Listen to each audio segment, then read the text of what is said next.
اگلا سوال یہ کہ ایڈز کے مریض کا بغیر بتائے نکاح کرنا کیسا ہے؟ رہنمائی فرما دیں۔ دیکھیے، جو بیماریاں ازدواجی رشتے میں رکاوٹ بنتی ہیں،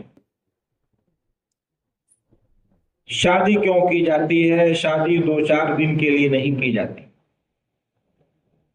بلکہ نکاح یہ زندگی بھر کے لیے کیا جاتا ہے۔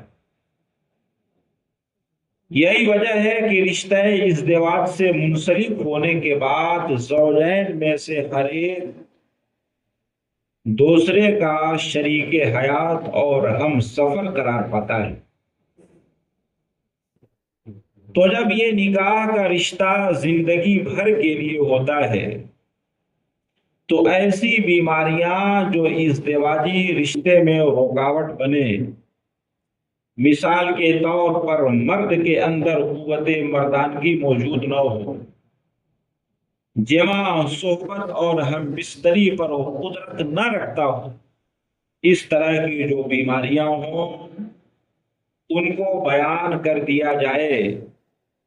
اگر بیان نہ کیا جائے گا تو پھر نکاح کے چند ہی روز کے بعد ناچاکی اور نا اتفاقی کا سلسلہ شروع ہوگا اور پھر طلاق تک نوبت پہنچ سکتی ہے۔ اس لیے ایسی بیماریاں جو رشتہ ازدواج کے استحکام کو متاثر کرتی ہوں ان کو بیان کر دیا جائے۔ بے شک، سبحان اللہ۔